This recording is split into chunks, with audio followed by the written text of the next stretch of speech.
karena ini Recording in progress. Oke. Semalam saya lupa saya lupa rekam, Bu. Oke, baik Bapak Ibu, malam kemarin kita sudah bahas tentang prinsipnya asesmen, prinsipnya pembelajaran, kemudian bagaimana merancang pembelajarannya. Nah, dari semalam kita sudah sepakat ya. Jadi dari hal-hal semalam Bapak Ibu, kita sudah mendapatkan beberapa gambaran tentang kurikulum Merdeka, bahwa yang pertama adalah saya lebih jauh ke soal praktisnya saja ya Bunda ya. Oke, mohon maaf saya langsung ke praktisinya saja biar lebih cepat ya. Oke, bentar.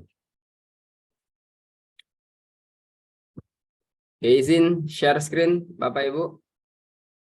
Jadi semalam kita sudah dapat beberapa informasi dari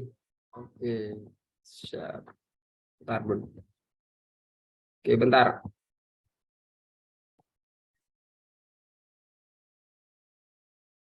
Oke, dari semalam teman-teman yang kita bahas itu adalah soal ini ya, soal bahwa di merancang pembelajaran ini ya, di merancang pembelajaran bahwa tujuan pembelajaran itu dibuat sendiri oleh satuan pendidikan ya. Jadi di kurikulum Merdeka ini kesimpulan yang kita tarik semalam bahwa tujuan pembelajaran itu dibuat sendiri oleh satuan pendidikan yang ada ya. Jadi CP-nya atau KIKD-nya itu ada dari pemerintah, dari keputusan Beskap 033, tetapi untuk mengarah ke soal tujuan pembelajarannya itu dibuat sendiri oleh satuan pendidikan. Nah, ini contoh yang kita bahas malam Bapak Ibu. Tujuan pembelajaran yang kita buat ini mengenal kewajiban agamanya. Jadi yang ini adalah yang di sini ya Bunda ya. Di sini. Bentar saya tampilkan dulu. Mohon maaf saya ulas kembali yang semalam ya Bapak Ibu ya. Jadi yang CP itu dari pemerintah. Tetapi untuk tujuan pembelajarannya dibuat sendiri oleh satuan pendidikan itu. Siapa yang membuatnya? Guru, kepala sekolah, dan stakeholder satuan pendidikan yang ada di lembaga tersebut. Nah, ini contoh semalam kita buat untuk nilai agama dan budi pekerti, untuk elemen capaian nilai agama dan budi pekerti ini ya, mengenali kewajiban agamanya, mempraktikkan kewajiban agamanya, mengenal Tuhan melalui ciptaannya, kegiatan ibadah, tempat-tempat ibadah dan di kitab suci, memperingati hari besar agama, memiliki sikap positif dan berpartisipasi aktif menjaga kebersihan diri. Ini adalah contoh tujuan pembelajaran yang dibuat oleh satuan pendidikan sendiri. Jadi ini bukan dari pemerintah ya, tetapi kita sendiri yang membuatnya. Yang ini nih. Nih. Ya. Kemudian untuk jati diri ke bawah, Bapak Ibu, untuk yang jati diri, elemen capaian pembelajaran jati diri ya, elemen capaian jati diri untuk CP-nya ini nih. Ini dari keputusan Beskap. Yang ini ya, ini dari keputusan Beskap. Tetapi sekolah atau satuan pendidikan diberikan keleluasaan atau kewenangan atau kemerdekaan untuk membuat sendiri tujuan pembelajarannya. Sebagai contoh yang kita buat semalam, yang kita buat menunjukkan reaksi emosi yang wajar, menunjukkan rasa bangga terhadap identitas keluarganya, menunjukkan sikap mandiri dan disiplin, berkebinekaan global, memperingati hari besar nasional, dan seterusnya. Untuk elemen CP dasar-dasar literasi matematika, sains, teknologi, dan rekayasa seni, ini nih ya, nih.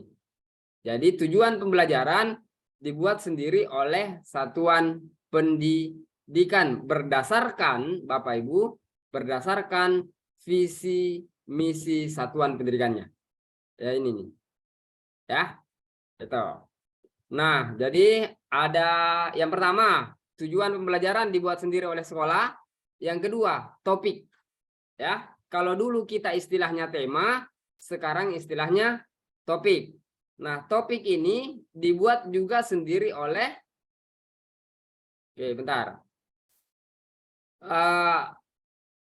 Topik ini, kalau dulu saya ulang Bapak Ibu ya. Kalau CP dulu namanya KIKD, kalau CP pembelajaran ya. Nah, sekarang kalau nih bentar. Nah,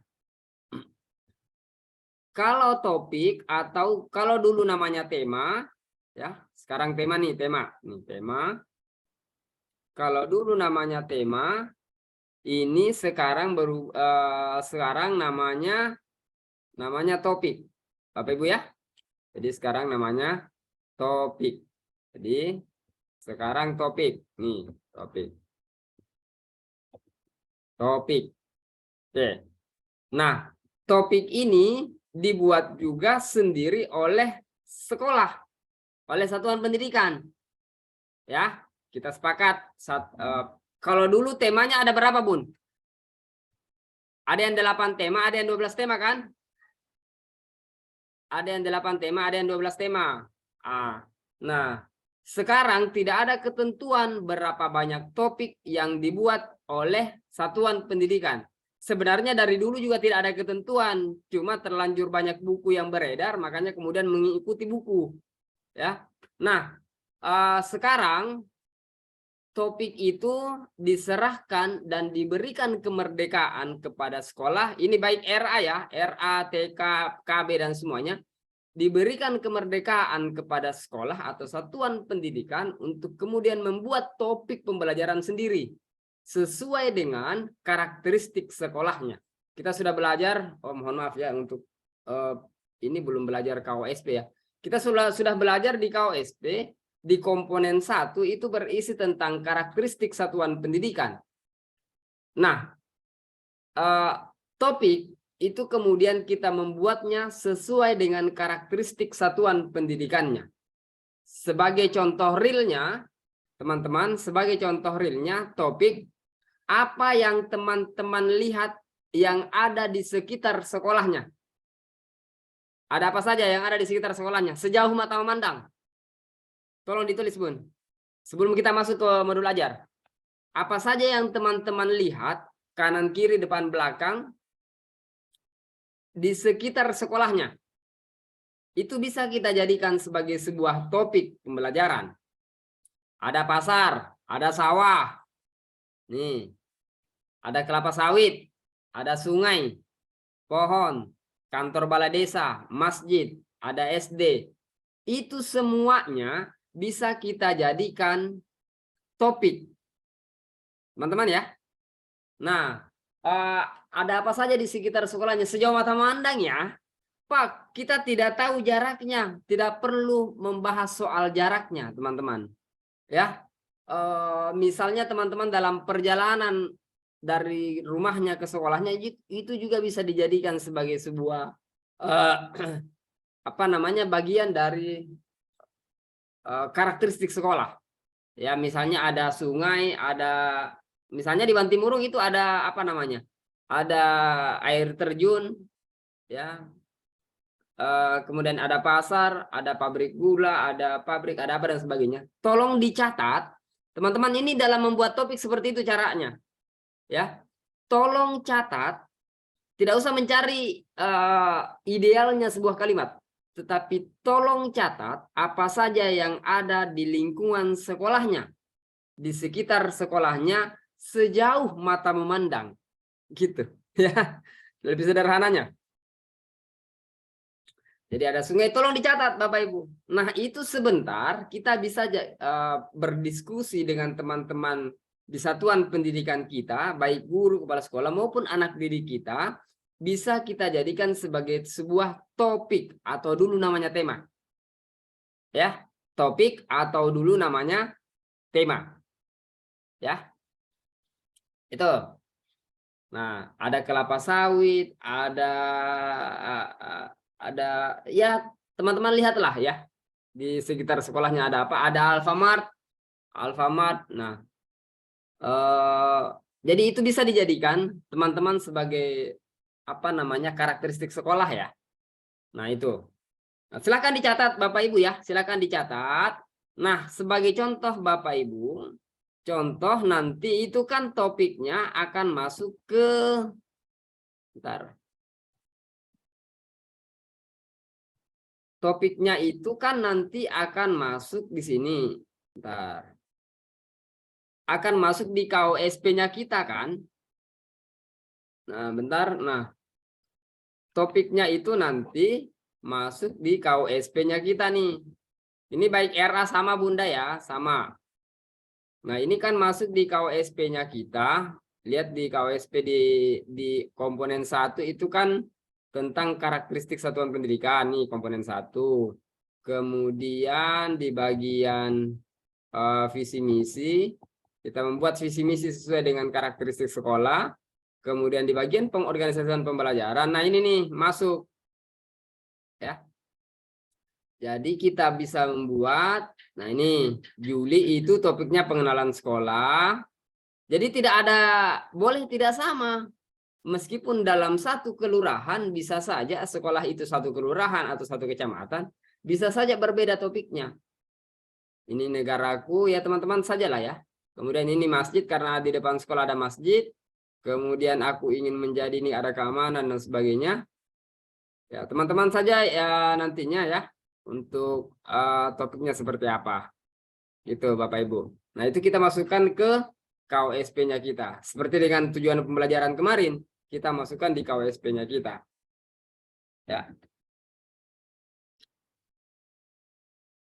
Apakah harus lingkungan sekitar kita itu dijadikan topik?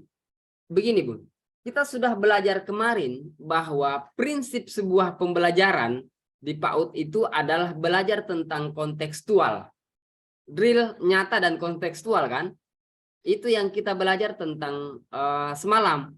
Soal drill pembelajaran di PAUD itu harus real, nyata, kontekstual. Bagaimana dia harus kontekstual? Berarti itu harus berada di lingkungannya. Di apa yang dia pelajari, apa yang anak-anak pelajari, itu yang mereka bisa lihat. Gitu. Biar menarik. Kalau sesuatu tidak bisa nyata kita pelajari, biasanya nggak menarik. Ya, biasanya. Biasanya kalau kita belajar sesuatu yang abstrak, itu biasanya nggak menarik, Bun. Coba teman-teman hari ini belajar tentang cos tangan. Sinus cos tangan. Ada yang menarik nggak? Biasanya ya, tetapi kalau sinus cos tangan itu kemudian diarahkan pada persoalan real nyata, biasanya akan menarik. Nah itu ya teman-teman ya. Nah itu untuk topik. Itu untuk topik intrakurikuler. Kan dibagi dua pembelajaran nih, intra dan P5. Untuk topik intrakurikuler, teman-teman atau sekolah sendiri membuat topiknya, kemudian membuat tujuan pembelajaran sendiri dari CP. Ya, itu dulu nih yang menjadi kesepakatan kita bahwa untuk pembelajaran intrakurikuler topiknya dibuat sendiri oleh sekolah, tujuan pembelajarannya dibuat sendiri oleh sekolah. Nah, kalau sudah itu berarti kita langsung bisa masuk pada bagaimana membuat. Nah, sebelum masuk ke soal modul ajar Bapak Ibu, apakah di TK bisa membuat RPPH, RPPM atau modul ajar? Sebelum masuk ke perangkat ini ya, kita harus pahami dulu di sini. Berarti ini untuk pembelajaran inter ya, teman-teman ya. Belum masuk ke pembelajaran P5, sebentar. Untuk pembelajaran intrakurikuler, topiknya, tujuan pembelajarannya dibuat sendiri oleh sekolah. Nah, selanjutnya untuk perangkat ajarnya seperti apa? Untuk perangkat ajar, Bapak Ibu, untuk perangkat ajar boleh membuat RPPH saja, boleh membuat RPPM saja, ya. Boleh membuat modul ajar. Ya. Nih. Lalu apa perbedaannya antara RPPH, RPPM atau modul ajar? Seperti apa perbedaannya antara RPPH, RPPM, dan modul ajar? Ingat teman-teman, kalau buat RPPH saja boleh tidak membuat RPPM. Kalau membuat RPPM saja boleh tidak membuat RPPH. Ini ketentuan karena mau disederhanakan, ya. Kalau RPPH berarti kita buatnya per hari, namanya juga perencanaan harian. Kalau RPPM berarti kita buatnya per pekan. Kalau modul ajar kita buatnya per modul per topik. Per topiknya. Kalau modul ajar. Nah, sekarang teman-teman sendiri mau buat RPPH, mau buat RPPM, atau mau buat modul ajar. Ya, diserahkan ke guru nih. Mau buat RPPH, mau buat RPPM, mau buat modul ajar. Diserahkan ke guru. Kalau sudah buat RPPM, apakah harus buat modul ajar? Tidak. Boleh tidak. Boleh juga, yang jelas gini Bun, boleh salah satunya. Ya. Boleh salah satunya. Oke, boleh salah satunya, boleh RPPH saja, boleh RPPM saja, boleh modul ajar saja. Oke, kalau RPPH berarti tiap hari dibuat, kalau RPPM berarti per pekan dibuat, kalau modul ajar berarti per topik. Nah, kami dari Alia Grafika itu kalau kami sih lebih enaknya membuatnya per topik ya, per topik. Kami lebih enaknya membuatnya per topik. Bentar Bapak Ibu, saya download dulu ya. Ini kalau hampir semua ya peserta di sini adalah member tetap Alia Grafika ya. Nah, di sini bentar kita download dulu yang modul ajar. Oke, di bagian bawah ya. Oke, di bagian bawah. Jadi ada modul ajar dari contoh dari pemerintah, ada modul ajar yang dari Alia Grafika aja deh. Ini bentar saya download dulu. Saya download dulu satu ya. Di modul ajar topiknya pengenalan sekolah ya. Ini semester 1 ya Bunda ya. Pengenalan sekolah. Nah, ini Bapak Ibu. Ini contoh, kami masih sangat sederhana membuatnya karena memang kita tidak ingin terlalu ribet. Ya, karena juga tidak ada ketentuan, Bun, ya. Yang ada ketentuannya bahwa komponen-komponennya sudah harus ada. Komponen yang pertama nama sekolahnya harus ada, kemudian alokasi waktunya, kemudian peta konsep dan sebagainya, ya. Jadi yang penting-penting saja ya yang kita masukkan. Nah, ini Bapak Ibu, ini ada beberapa pertanyaan. Ini contoh modul ajar ya. Ini contoh modul ajar dari kami. Bentar kami akan share setelah Zoom ini. Nah, ini untuk topik pengenalan lingkungan sekolah, ya. Pengenalan lingkungan sekolah. Untuk topik pengenalan lingkungan sekolah ini kami ngambil 2 pekan, ya, 2 pekan. Ini di bulan Juli ya kalau nggak salah, di bulan Juli. Nah, kemudian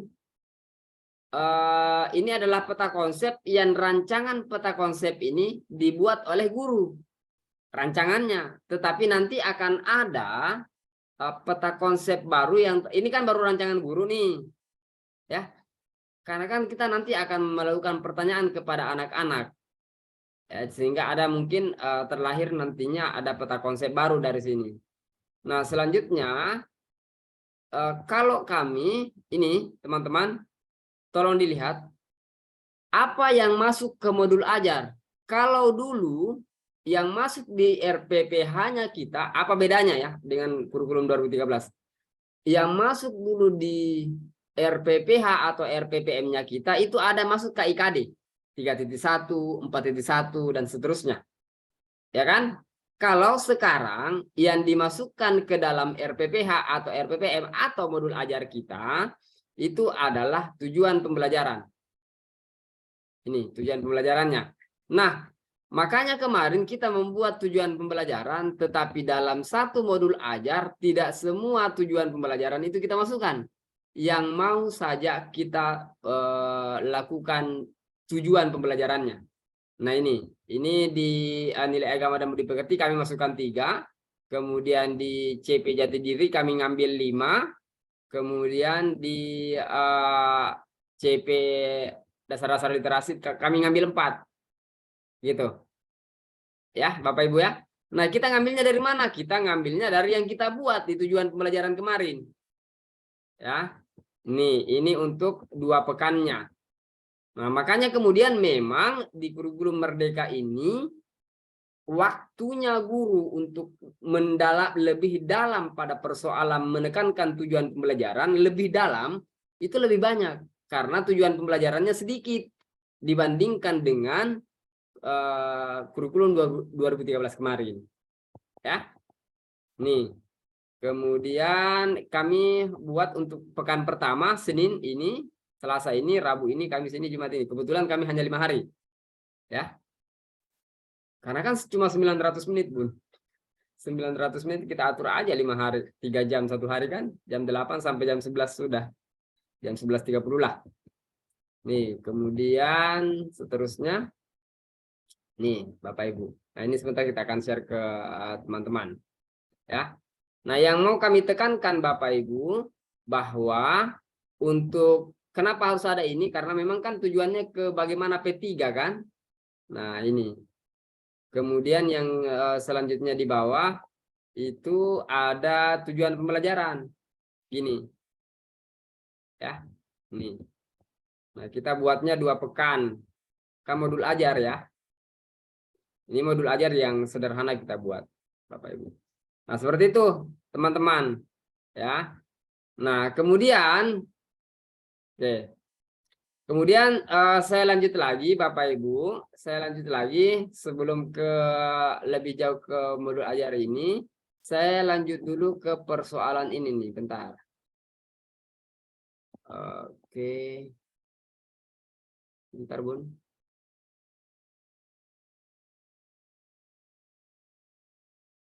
Bentar. Kami ingin lanjut pada persoalan asesmen saja ya, langsung ke ini. Asesmen. Kemarin kan prinsipnya asesmen sudah kita bahas ya. Prinsipnya asesmen sudah kita bahas Bapak Ibu. Jadi langsung ke prakteknya aja. Ya. Bentar. Oke. Bentar ya, bentar. Nah, teman-teman, untuk penilaian ya, untuk asesmen Bapak Ibu, untuk asesmen teman-teman, untuk memberalih grafika sudah dapat 1 semester tuh yang modul ajarkan. Bentar, kita jauhi dulu modul ajar Bun. Kita ke asesmen dulu. Asesmen itu kita sudah belajar kemarin bahwa asesmen itu fokusnya adalah bagaimana menjadi refleksinya guru untuk memperbaiki proses pembelajaran di hari selanjutnya. Ya, atau di bulan selanjutnya atau di tahun berikutnya ya. Jadi proses memperbaiki atau proses refleksi, bukan pada proses menjas anak ya, menilai anak bukan, tetapi pada proses bagaimana memperbaiki ya. Kalau bahasa kerennya mungkin muhasabah ya, muhasabah bagi anak, muhasabah bagi orang tua, muhasabah bagi guru gitu ya, refleksi diri. Nah, selanjutnya teman-teman, untuk di PAUD masih sama, masih ada namanya catatan anekdot, checklist ya, catatan anekdot. Saya ulang, ada 4 ya, ada 4 catatan anekdot, checklist, hasil karya, foto berseri. Ini ada 4. Ada 4 teknik instrumen yang dipakai untuk mengumpulkan data. Ya, ada 4 instrumen. Apa saja? Yang pertama adalah catatan anekdot, yang kedua adalah hasil karya, yang ketiga adalah checklist, yang keempat adalah foto berseri. Ya. Nanti saya mungkin akan buat lagi soal asesmen formatif, asesmen sumatif dan sebagainya ya. Tetapi ini dulu nih biar lebih, biasanya kalau guru masuk ke hal-hal teknis biasanya lebih ngena ini kalau ini ya. Jadi ada 4, Bapak Ibu.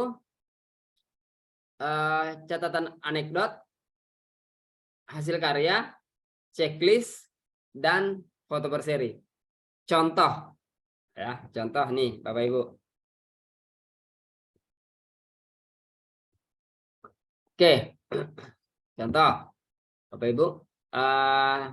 Pertama, catatan anekdot. Catatan anekdot ini adalah catatan bermakna tentang anak. Ya, bukan hanya menangisnya. Biasanya dulu kalau kita bahas soal catatan anekdot, nanti anak bertengkar, berkelahi, baku cakar-cakar, dan sebagainya. Baru kita tulis di catatan anekdot kita kan. Biasanya gitu. Ada yang seperti itu pun. Karena pemahaman kita dulu memang biasanya ke arah situ sih. Sehingga kemudian catatan anekdot kita isinya semuanya soal negatif-negatif aja nih. Gitu kan. Iya ya. Kalau ada anak menangis baru dicatat di catatan anekdot. Ya kan? Biasanya seperti itu pun. Kami juga begitu pun. Saya juga dulu begitu pun ya. Ya, yang anak-anak nangis baru kita tulis catatan anekdotnya, ya kan? Nah, ternyata bahwa catatan anekdot itu adalah catatan bermakna, bukan hanya pada persoalan nangisnya, pada persoalan yang lain pun atau sesuatu yang bermakna itu bisa kita tulis. Apa contoh yang dimaksud bermakna dalam sebuah pembelajaran? Contoh yang dimaksud bermakna, iya, keburukan aja sih di kepala kita ini tentang anak soal anekdot ya. Kalau ada lagi catatan anekdot berarti hal-hal buruk aja nih. Padahal bukan itu kan. Yang dimaksud catatan anekdot adalah hal-hal yang bermakna. Apa contohnya, teman-teman? Begini contohnya yang bermakna nih. Misalnya di kehidupan sehari-hari aja deh. Ya. Di kehidupan sehari-hari kita soal bermakna adalah misalnya kita sering diajak oleh orang tua kita dulu untuk makan bakso dan sebagainya. Kemudian jalan, yang terpikirkan sampai hari ini kita gara-gara sering diajak makan bakso, jadinya sampai hari ini kita juga sering makan bakso. Iya ya. Nah, itu bermakna banget tuh. Itu yang dimaksud bagian dari contoh bermakna tuh. Itu ya, teman-teman ya. Karena kita keseringan diajak ini itu bermakna banget. Nah, Bapak Ibu, ini contohnya. Sebentar kita kasih filenya ya. Kami perlihatkan saja dulu contohnya. Catatan anekdot adalah catatan bermakna tentang anak selama bermain. Ingat teman-teman, bahwa hari ini di PAUD tidak ada istilah belajar. Yang ada adalah bermain. Bermain itu adalah belajarnya itu sendiri. Gitu ya. Bermain adalah belajarnya itu sendiri. Bukan lagi belajar sambil bermain. Atau bermain sambil belajar. Bukan, tetapi bermainnya adalah belajarnya itu sendiri. Gitu ya. Nah, selanjutnya ini misalnya contoh catatan anekdot.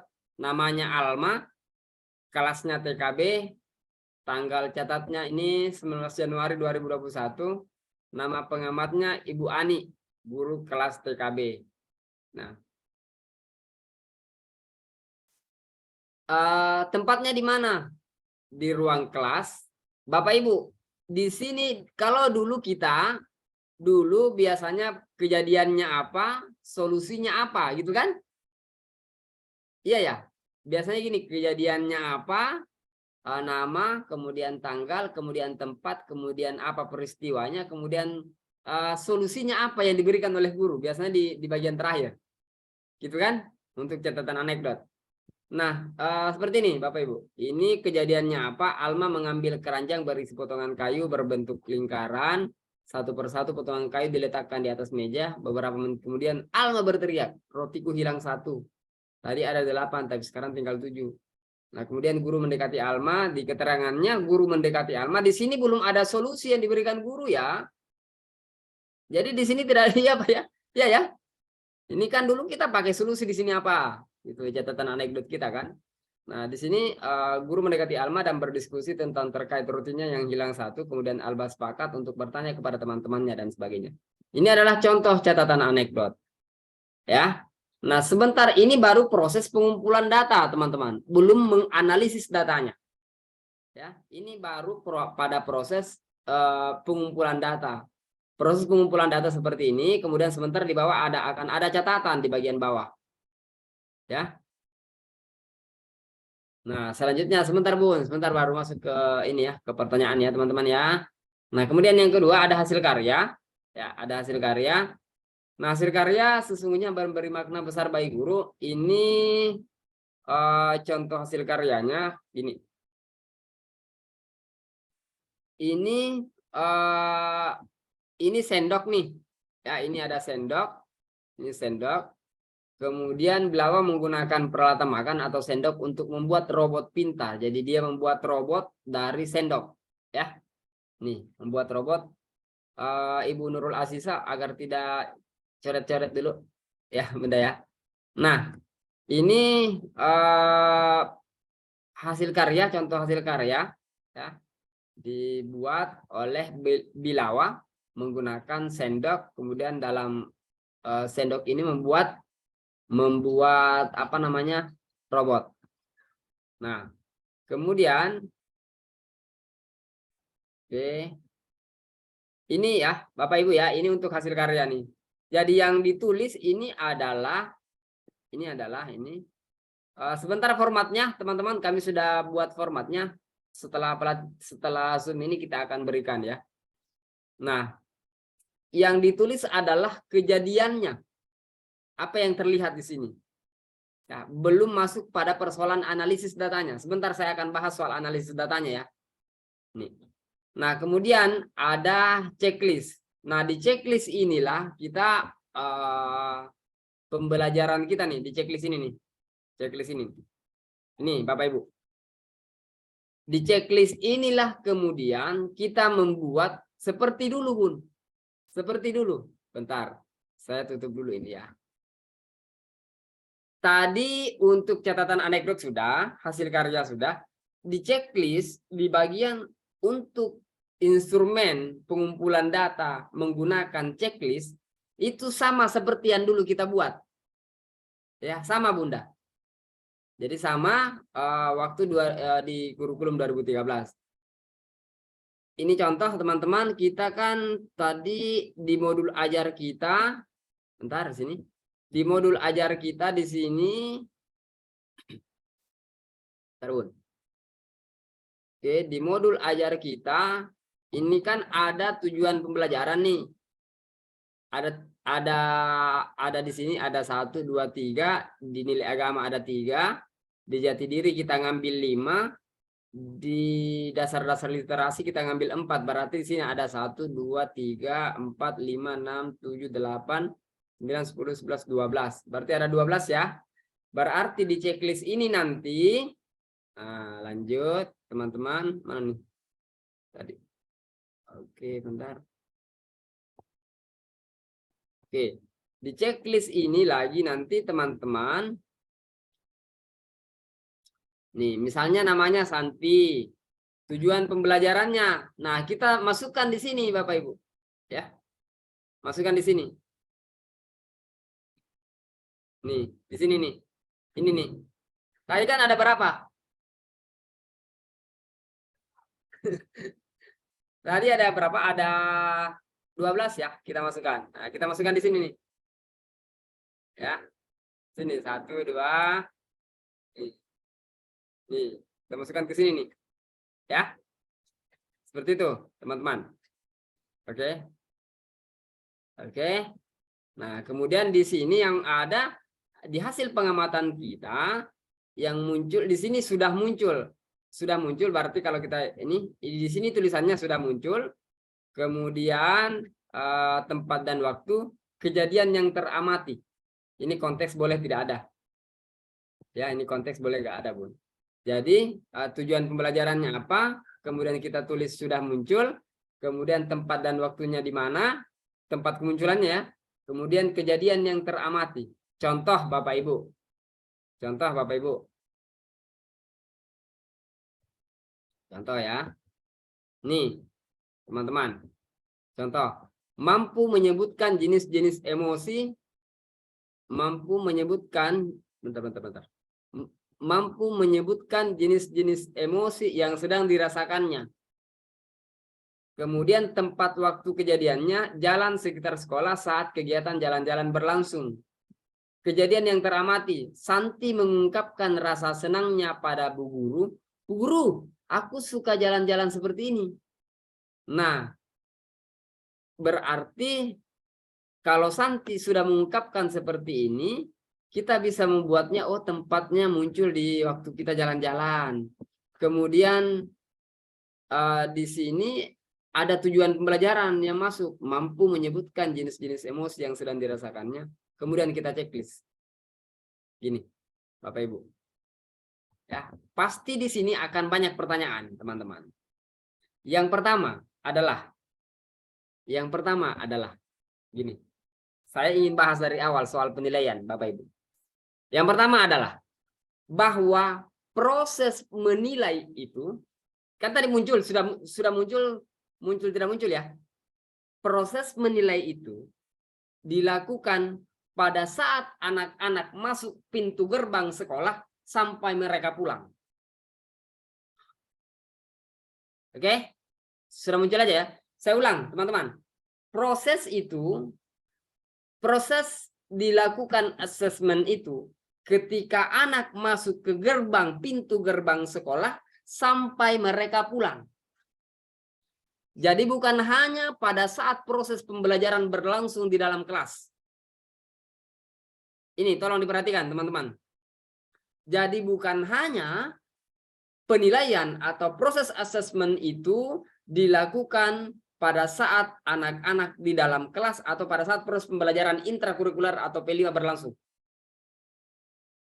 Oke? Nih. Misalnya, teman-teman. Misalnya ya, ini seperti tadi nih. Padahal guru ini cuma mengajak Santi jalan-jalan.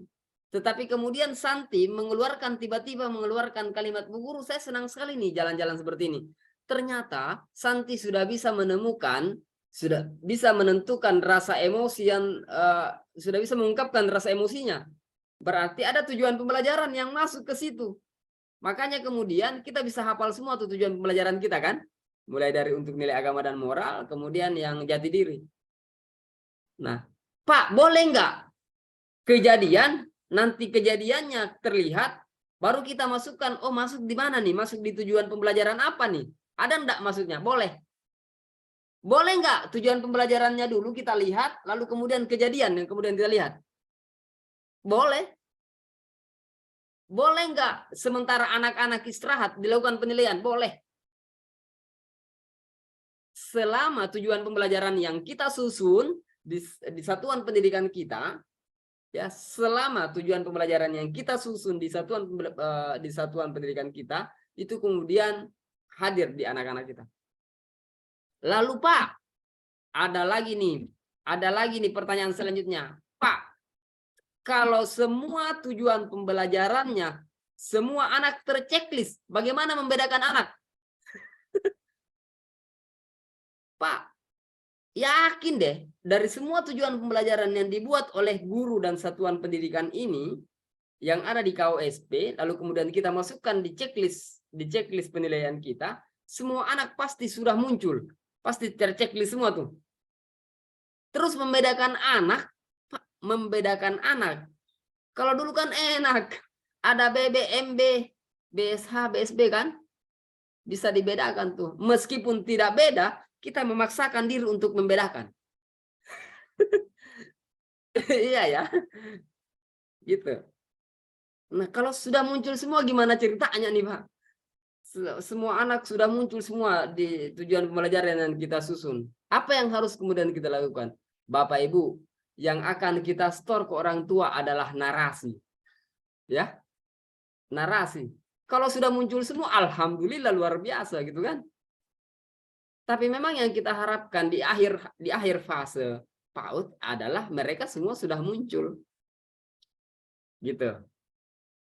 Sudah ada diterima sedikit pun cara saya? Bisa dipahami sedikit pun apa yang maksudnya checklist ini? Jadi gini, kan kita buat format checklist nih. Pak, boleh nggak kejadian dulu, saya lihat kejadian, setelah itu saya cocokkan dengan tujuan pembelajaran? Boleh. Atau boleh tidak tujuan pembelajaran dulu saya susun, kemudian saya masukkan saya lihat kejadiannya? Boleh. Boleh ya, Bunda ya? Pak, boleh nggak semua anak terchecklist sudah muncul semua? Boleh. Kenapa sih susah sekali membuat anak senang semua gitu ya? Karena dari dulu kita gini Bun, apa ya? Entah mungkin karena masih dalam penjajahan apa ya? Dari dulu kita memang dijajah ratusan tahun oleh teman-teman kita dari negara lain, sehingga kemudian masa penjajahan perasaan menjajah itu kemudian kita akan lakukan ke anak didik kita, ya, dengan memberikan BB, MB gitu ya. Ya, jadi karena Pak, saya kan oke, saya lanjut dulu ya, Bunda ya. Saya lanjut dulu. Untuk checklist sudah dipahami ya, teman-teman ya. Untuk checklist. Nah, kemudian ini contoh yang kedua. Contoh yang kedua. Contoh yang kedua. Santi berkata, "Ini rumah temanku yang orang Papua ini rumah temanku yang orang Papua. Kalau aku orang Kalimantan." Nah, mengetahui dirinya merupakan bagian dari suatu kelompok tertentu. Ini tujuan pelajarannya ya. Nih. Nah, kemudian teman-teman, ini untuk checklist. Nah, bentar, teman-teman. Nah, jadi ini untuk checklist. Kemudian selanjutnya ke bawah, ini foto berseri. Bagaimana sih Pak yang foto berseri itu? Jadi bagaimana sih foto berseri itu Bapak Ibu? Nah, begini nih. Kalau kami caranya, gini, ini contoh ya Bunda ya. Ini misalnya nih, Bima, ini ya. Ini Bima nih, ini Bima nih, Bima. Bima ini mengajak teman-temannya mengumpulkan batu di halaman sekolah. Nah, selanjutnya dari batu yang dia kumpulkan, si Bima ini duduk di kursi dan menumpuk batu itu di atas meja lampu.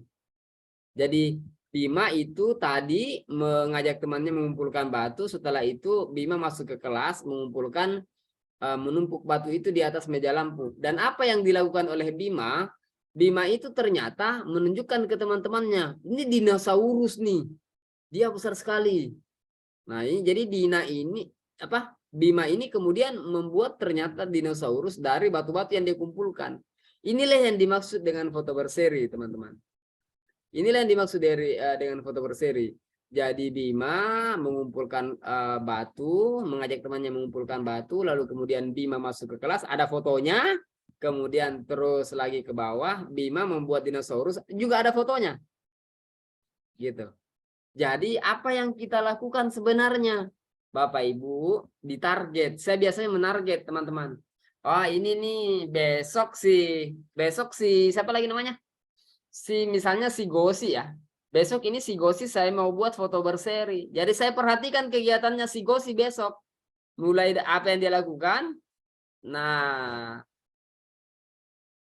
jadi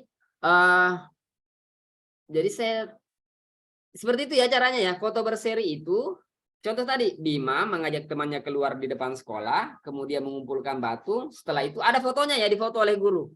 Setelah itu Bima masuk ke kelas, mengumpulkan batu-batu itu di atas meja. Ada fotonya. Setelah itu Bima ternyata membuat dinosaurus, ada fotonya. Itulah yang dimaksud dengan foto berseri.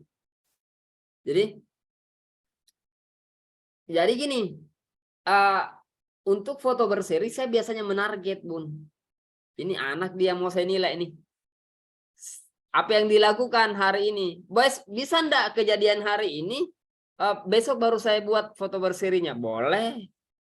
Kan nggak bisa langsung ditulis hari ini, Bun. Iya ya. Jadi ada satu kejadian dalam ada rangkaian satu kejadian, tetapi ada foto-fotonya. Rangkaian satu kejadian ya. Rangkaian satu kejadian. Jadi dari Bima mengumpulkan gini, Bapak Ibu, teman-teman. Pasti pertanyaannya adalah, Pak, di kelas saya ada 20 anak. Cara menilainya bagaimana? Apakah setiap hari saya harus menilai semua anak? Bun, capek. Bun, Bunda sendiri di kelas. Untung kalau ada beberapa sekolah yang mungkin sekolah-sekolah elit sih iya, karena dia 2 kelas ya, ada 2 kelas, 2 orang guru di dalam 1 kelas. Tetapi kalau misalnya sekolah-sekolah yang biasanya sekolah-sekolah yang lain itu 1 guru 20 anak. 1 guru 15 anak. Apakah harus dinilai setiap hari? Capek, Bun, jangan.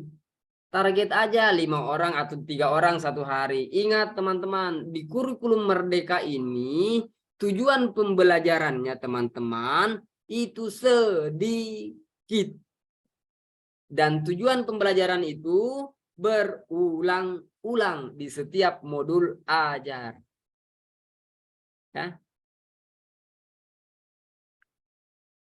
Ya, Bapak Ibu ya. Jadi misalnya mau nilainya anak atau mau mengassessment anak ya 3 atau 4 1 hari.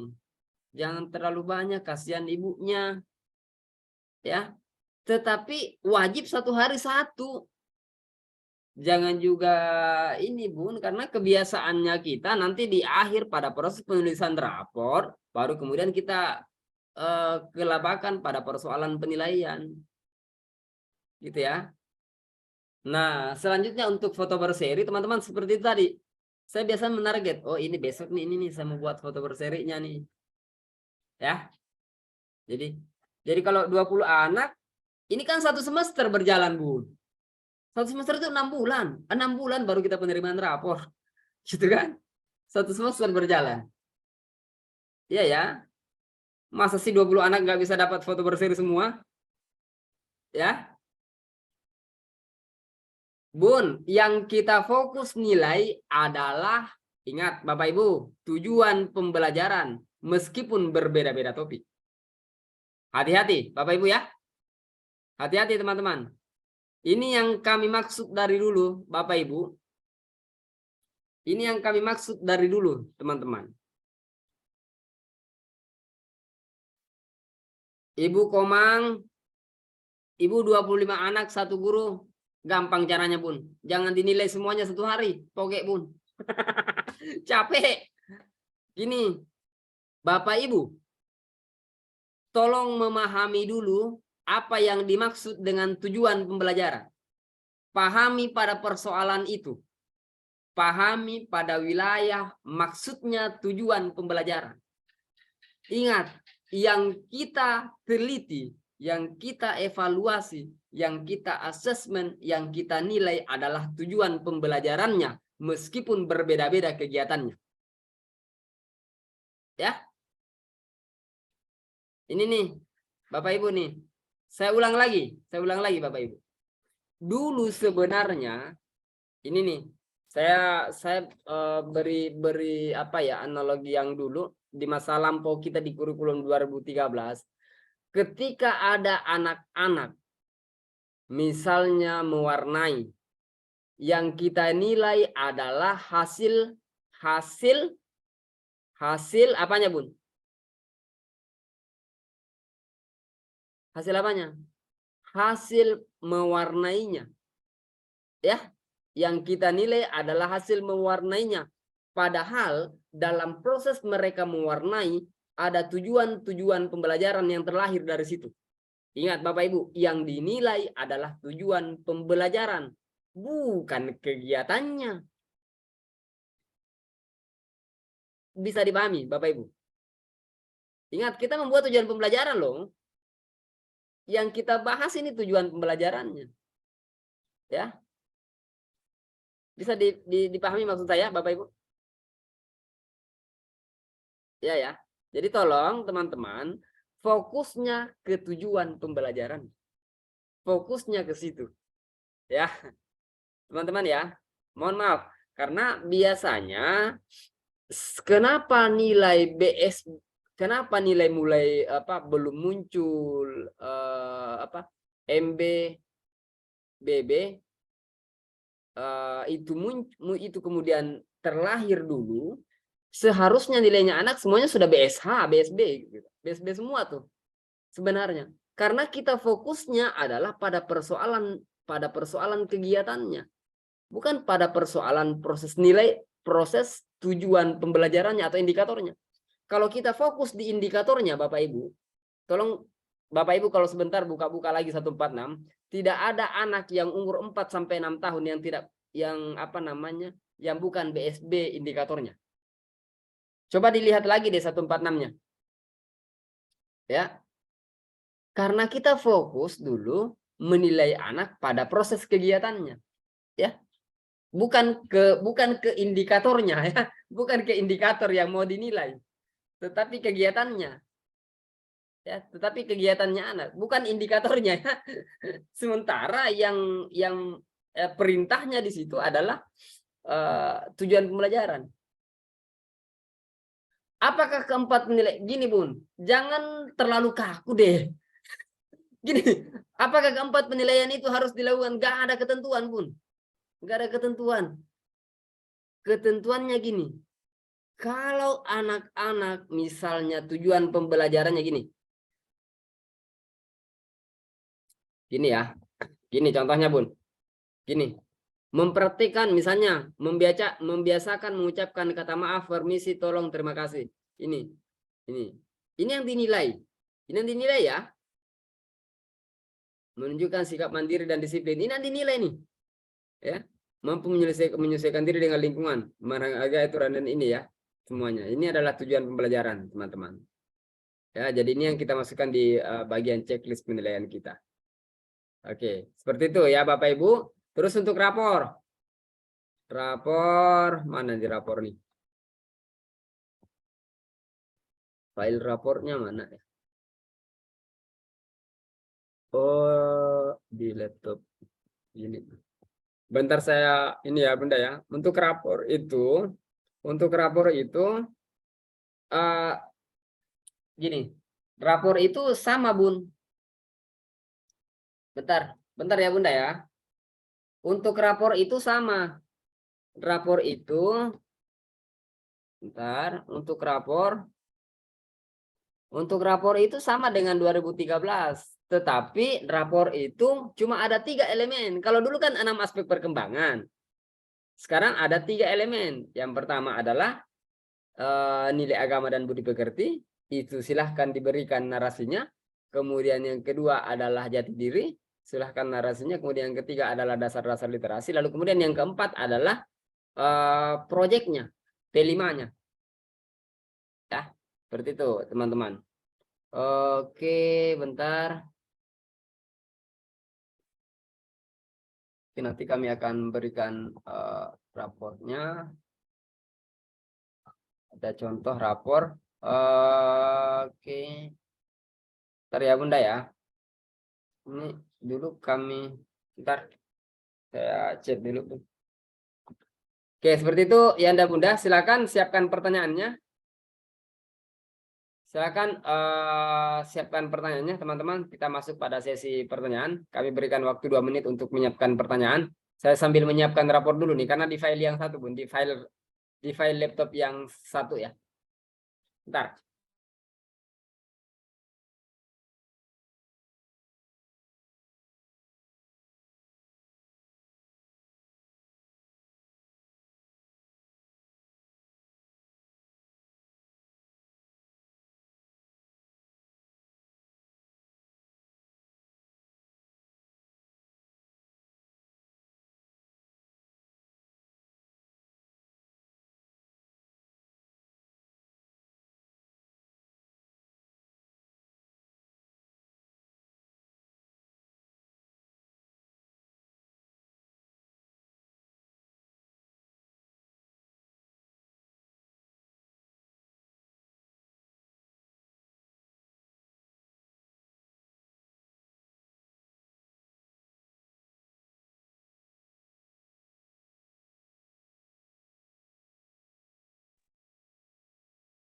Oke, sambil saya jawab pertanyaan teman-teman, untuk contoh file rapor sebentar kami perlihatkan ya contohnya.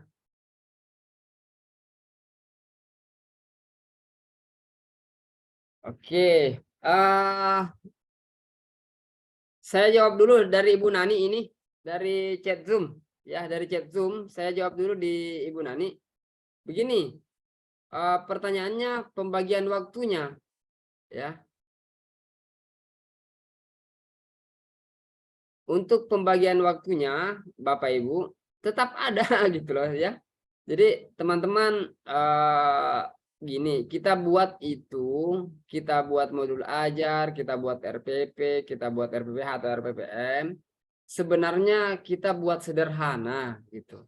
Jadi tidak ada aturan seharus seindah mungkin gitu loh. Ya jangan membuat ribet dirinya hari ini, Bapak Ibu. Ya jadi tidak ada aturan seindah mungkin makanya kemudian enaknya lagi hari ini pemerintah, pengawas, kepala sekolah, orang tua itu diikutkan dalam lokakarya sekolah penggerak biasanya ya, sekolah penggerak. Itu diikutkan di situ. Ya. Jadi biar satu pemahaman ini pengawas, satu pemahaman dengan guru, ya. Kemudian dinas, kemudian orang tua, satu sepemahaman, satu frekuensi dengan guru untuk proses RPPH. Jadi kalau ada pengawas yang cari-cari lebih banyak, itu mesti diperbaiki lagi pola paradigma teman-teman pengawas kita. Ya. Jadi kita memang kurikulum merdeka ini menyederhanakan, Bun. Ya. Oke, kemudian nah selanjutnya oke, saya langsung ke Ibu Anak PAUD Anggrek. Silakan. Saya sambil menyiapkan ini rapornya, saya nggak tahu di mana nih, Bun.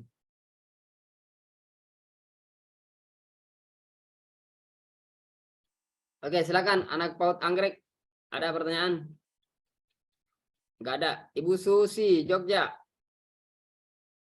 Ibu Susi, silakan. Ibu Susi. Oke, Pak, terima kasih. Mohon maaf Ya. ini saya yang ingin saya tanyakan, Pak, ini terkait dengan teman-teman yang mungkin belum semuanya mengikuti diklat di tempat saya, meskipun saya sudah sering menyampaikan link untuk diikuti, tapi ternyata tidak mengikuti semuanya. Di tempat kami justru ada dosen, Pak, yang di TK saya itu ada dosen, namun karena kemarin waktu rame-ramenya kita bicara masalah kurikulum, beliau sedang cuti untuk haji. Nah, sekarang bingung sendiri dan selalu mengatakan bahwa ini sulit gitu ketika di manajemen gitu, ketika tidak ada perencanaan itu nonsen untuk bisa tercapai gitu. Padahal saya udah bahasanya sebagai kepala sekolah sudah bagaimana memahamkan gitu, tetapi tetap ngeh bahwa ini harus begini, ada RPPM, ada RPPH, dan lain sebagainya. Kalau kita tidak membuat sedari awal mungkin, pasti tidak akan terlaksana seperti itu. Nah, saya ingin bicara sama orang yang jauh lebih pintar itu ternyata jauh lebih sulit seperti itu. Nah, saya harus bagaimana untuk menyampaikan ke beliau, memahamkan, sementara beliau sendiri juga dosen PAUD seperti itu, Pak. Mohon solusinya. Terima kasih. Ya, Bunda Susi. Oke, Bunda Susi. Perencanaan pertama, silakan selesaikan KOSP-nya Bunda Susi. Sudah ada, Bun? Sudah, Pak. Sudah siap. Oke, itu adalah sebuah perencanaan awal.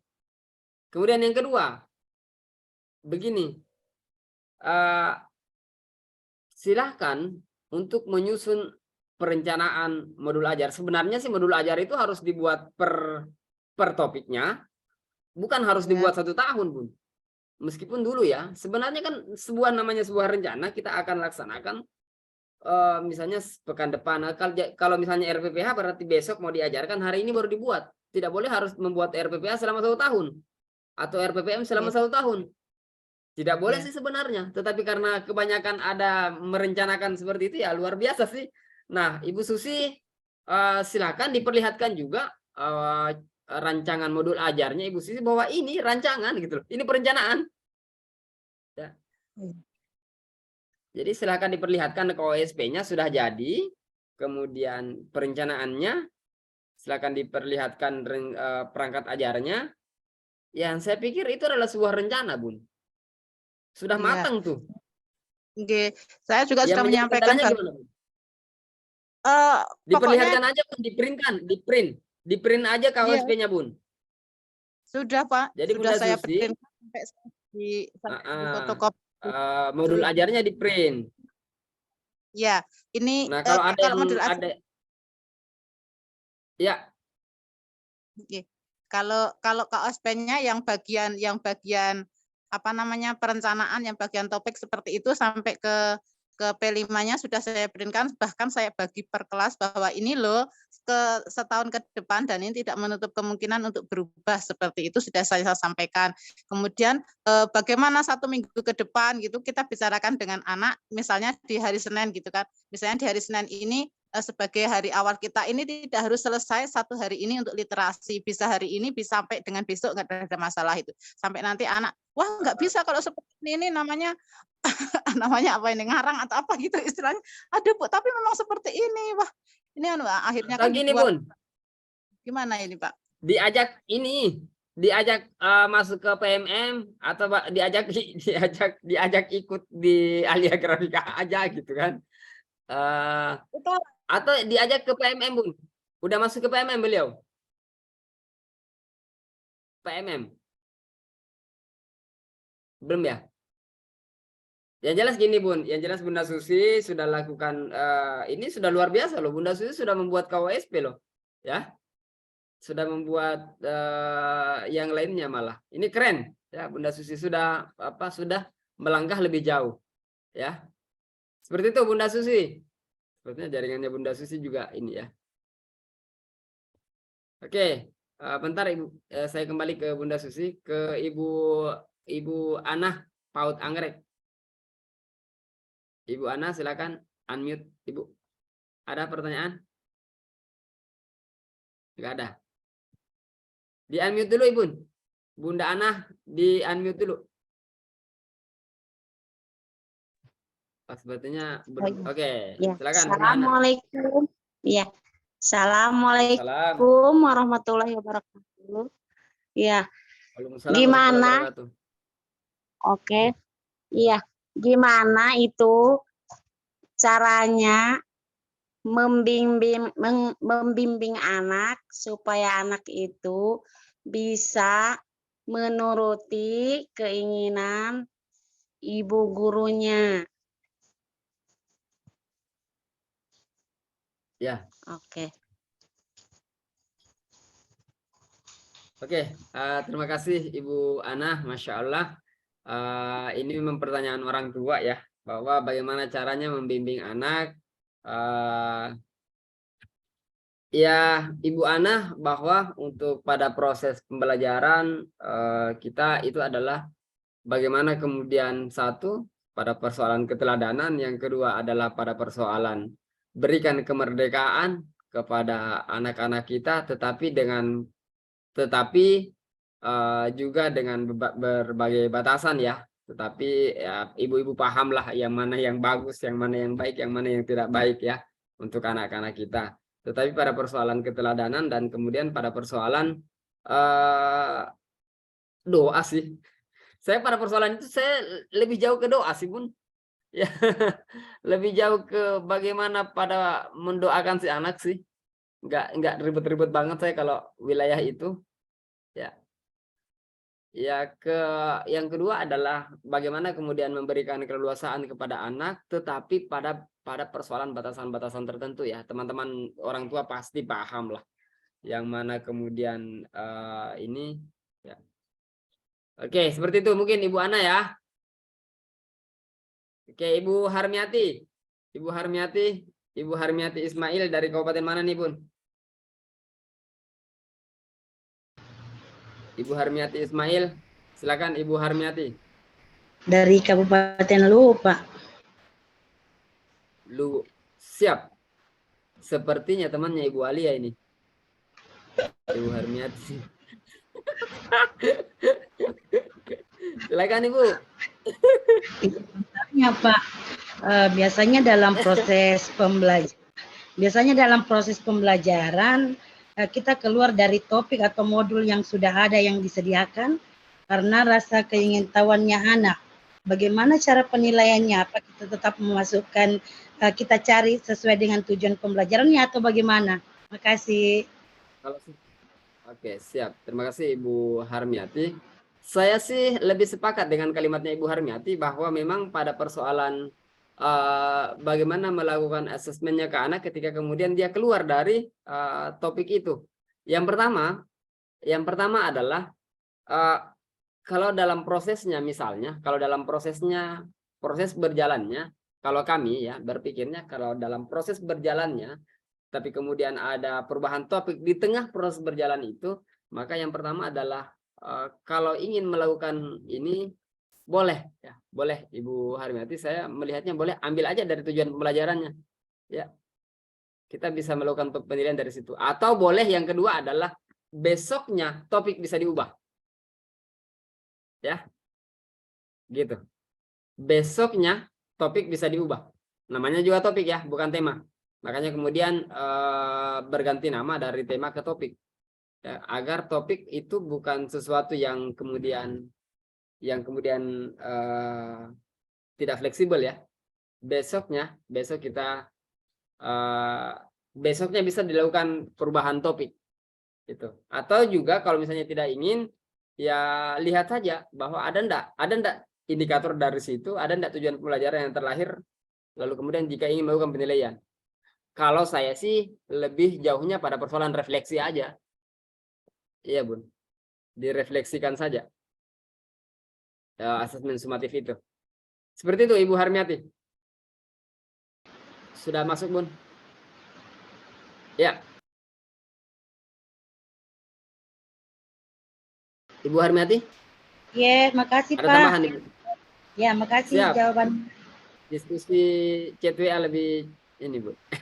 Salam sama Ibu. Oke, Ibu Harmiati.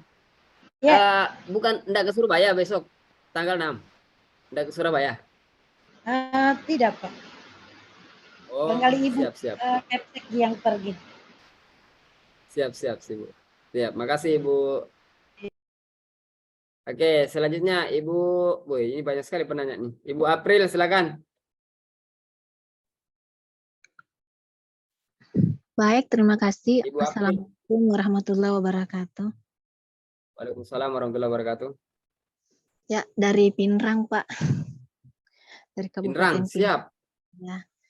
Ini mau bertanya, Pak. Masih bingung soal kokurikuler dan ekstrakurikuler.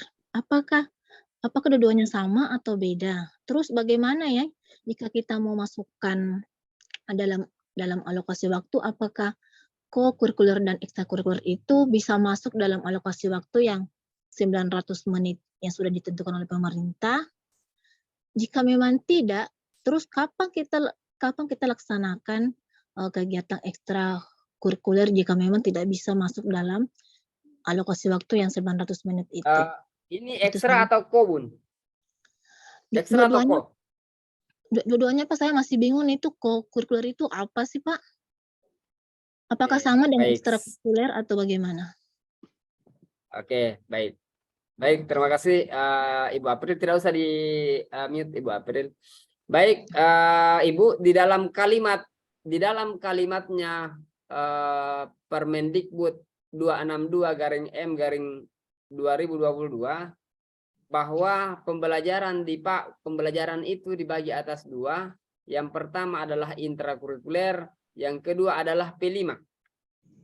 Nah, P5 ini orang mengatakannya adalah kokurikuler karena dulu bersandar pada KBK, ya, ke kurikulum KBK atau kurikulum 2004. Masuk ke kurikulum 2006 dulu ya. Dulu kita masih ada istilah di kurikulum 2006 itu kokurikuler dan ekstrakurikuler. Nah, karena orang dulu makanya dianggapnya P5 inilah kokurikuler.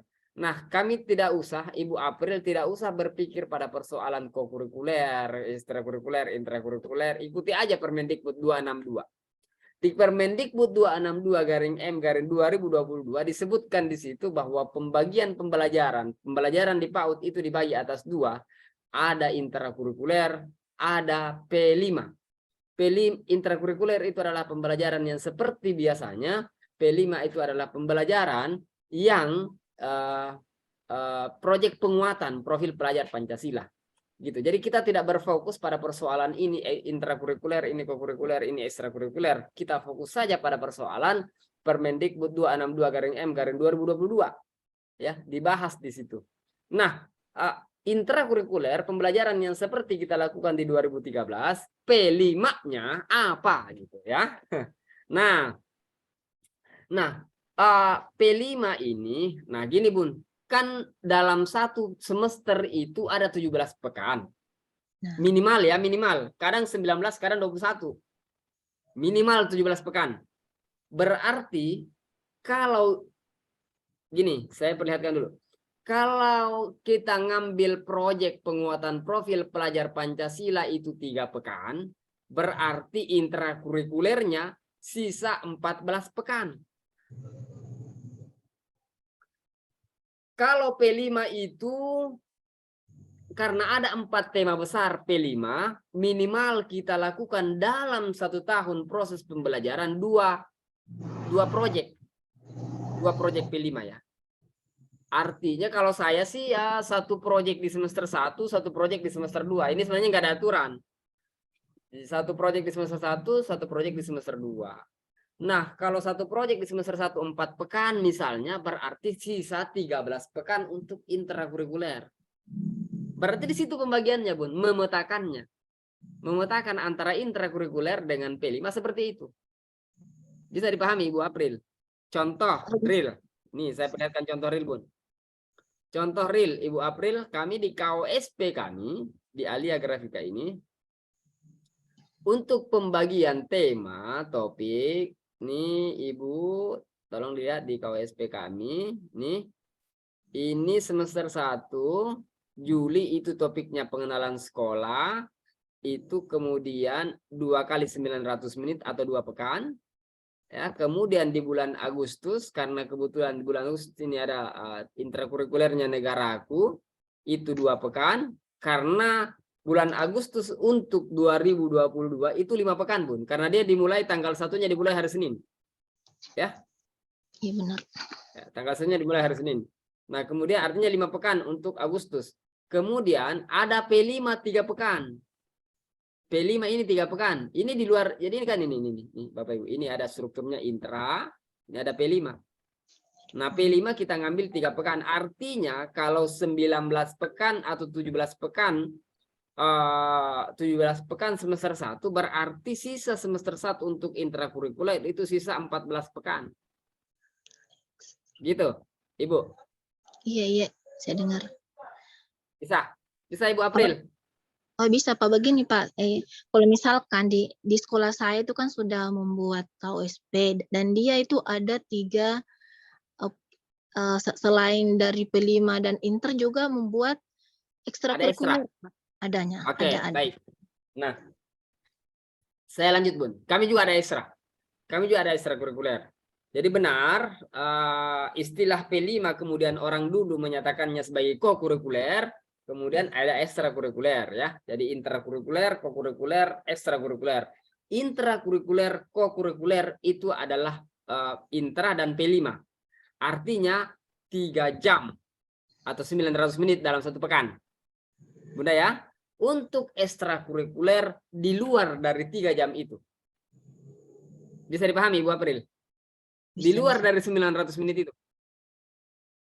Dia tidak boleh masuk pada tata aturan 900 menit itu. Kan kita bahas nih 900 menit 1 pekan. Jadi 900 menit 1 pekan berarti 3 jam ya, kalau 5 hari 3 jam di sekolah, kalau 6 hari 2,5 jam di sekolah. Di luar itu boleh masuk ekstra. Yang jelas ekstrakurikuler tidak mengurangi punyanya intrakurikuler dan P5. Gitu. Ya Bunda ya. Oh ya, begini Gitu, Pak, Bunda, misalkan masih ini Pak, Masih ada yang saya tanyakan. Misalkan di TK saya kan itu 5 hari kerja untuk kegiatan intra berikut dengan P5-nya. Kalau misalkan saya mau ambil kegiatan ekstrakurikuler, mungkin saya bisa tambahkan jadi 6 hari kerja. Berarti pada hari Sabtunya kita di sekolah bisa melaksanakan kegiatan ekstrakurikuler. Apa bisa seperti itu, Pak? Boleh. Boleh. Boleh juga seperti itu. Tetapi saran saya karena sudah terbiasa dengan libur di hari Sabtu, jangan kemudian membebankan lagi ke anak di hari Sabtu, Bun. Saran saya gini, karena kan 8, 9, 10, 11 itu kan sudah masuk tuh dari jam 8 sampai jam 11. Ya, benar. Dari jam 8 sampai jam 11 itu adalah waktu 900 menit satu pekan untuk hari Senin sampai hari Jumat. Kan 5 hari, Bun. Ingat, Iya, Bapak 5. Ibu, untuk PAUD gini, istirahatnya pun itu dianggap sebagai bagian dari intrakurikuler atau P5. Jangan dijadikan gini, Bun. Ini anak-anak istirahat, bukan bagian dari pembelajaran. Bukan. Istirahat dan makan itu adalah toilet training, makan training. Ya kan? Istirahat itu adalah bagian dari training. Bapak Ibu. Jadi kalau gini saran saya, masuk jam 7.45, pulang jam 12, itu sudah masuk ekstrakurikuler, Bun. Ambil jam 11 sampai jam 12 itu ekstrakurikuler. Oh, iya, iya. Gitu, Ibu April. Oh, iya, Saran iya. saya gitu. Jadi Iya, dari makasih Senin sampai Jumat, jam 11 sampai jam 12 ekstrakurikuler. Baik. Terima kasih banyak, Pak. Gitu ya, Bunda ya. Biar tidak terbebani nih teman-teman gurunya yang ngajar hari Sabtu masuk lagi. Kasihan kan? Benar-benar. Nah, sekalian aja sholat duhur berjamaah anak-anak di sekolah baru pulang. Oh, iya. Mungkin Gitu, bisa Bu. dicoba ya Jadi tahun bagian dari ekstrakurikuler. nanti. Nah, jadi sholat duhur berjamaah itu juga bagian dari ekstrakurikuler gitu kan? Oh, iya. Kalau sholat duhanya, Pak, itu termasuk juga ya ekstrakurikuler ya, sholat duha. Eh, tidak, Bun. Itu bagian dari pembiasaan yang masuk di intrakurikuler. Oh, iya. Ya. Seperti itu ya, Kalau Bunda ya. Jadi misalkan bisa dipahami, Bunda April. oh, bisa. Satu lagi, Pak, ini misalkan baca Iqra Ya, karena kami kan ada juga pembacaan Iqra yang itu alif bata ya. Apa itu termasuk dari kegiatan bisa masuk di intra itu ataukah ekstrakurikuler? Kalau kami sih, Bun, kalau saran kami untuk pembiasaan ini kan gini, Ibu. Saran kami gini.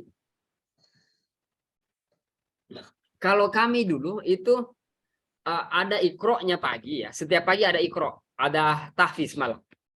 Iya. Jadi intra itu kami masukkan intranya di jam 11 sampai jam 12. Ekstrakurikulernya atau pembiasaannya dari jam 7.30 sampai jam 9. 1,5 jam. Ada sholat duha, ada ikro, ada tahsin, ada tahfiz di situ. Jadi di pagi.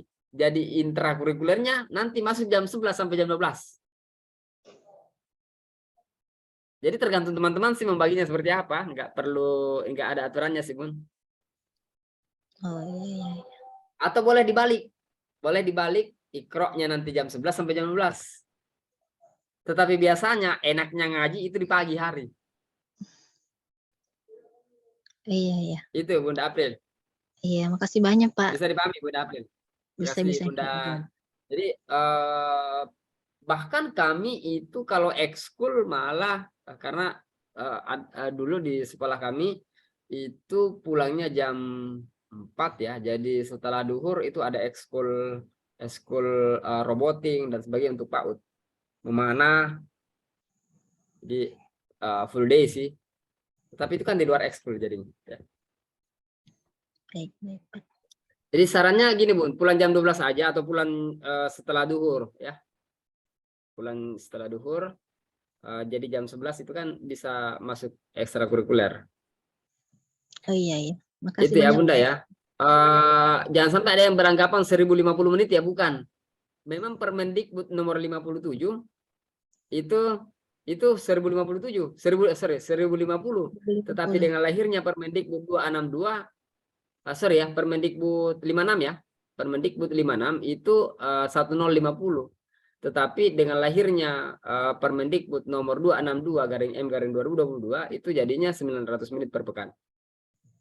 Oke. Oke, selanjutnya teman-teman,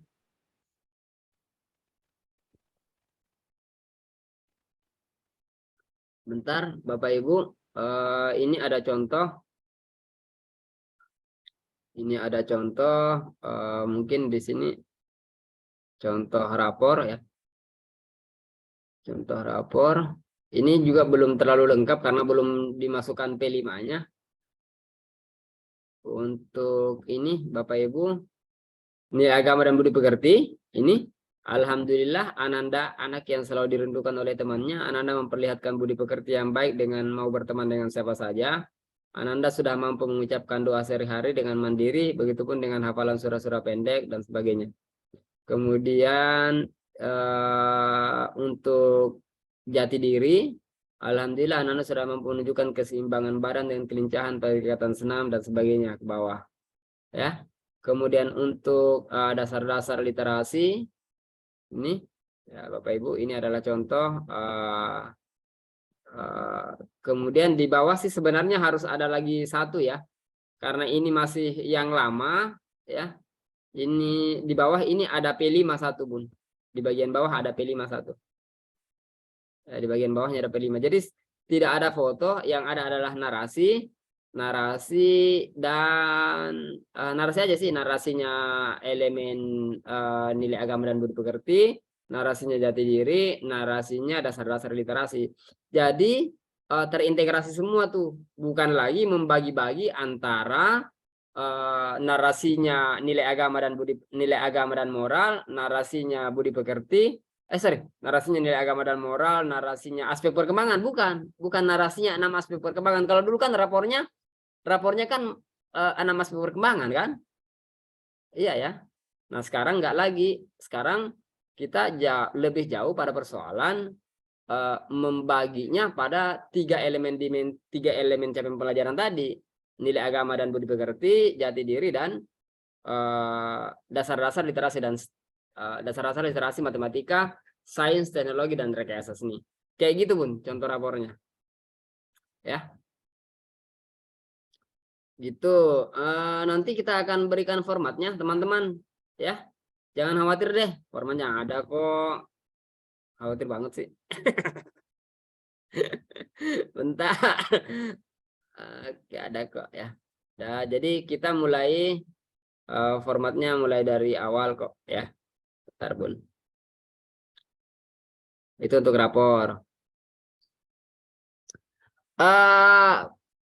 Ingat bahwa di kurikulum Merdeka ini semuanya disederhanakan sih Bun.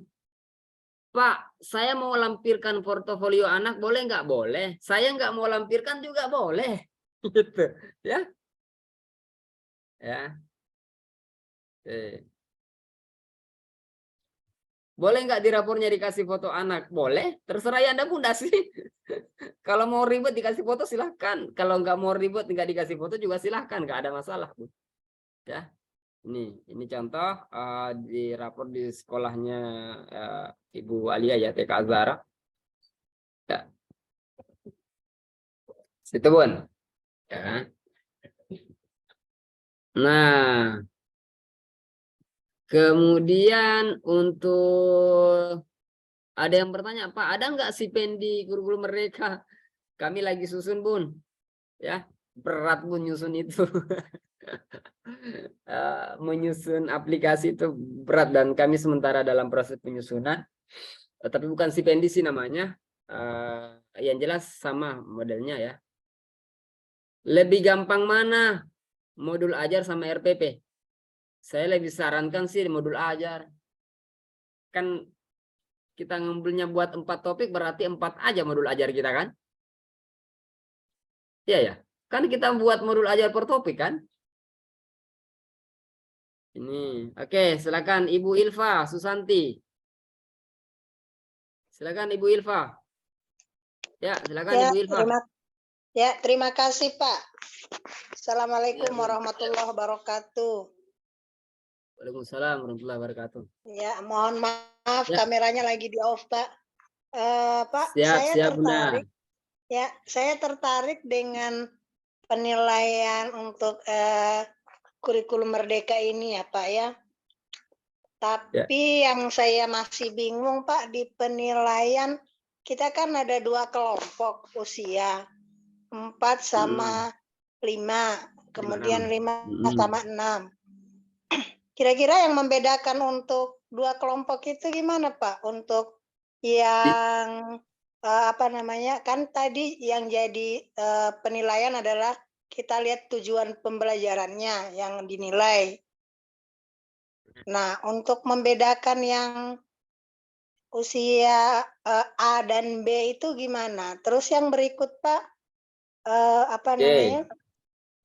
Tadi saya dengar juga sudah tidak ada yang 4 apa namanya skala capaian penilaian itu ya Pak ya.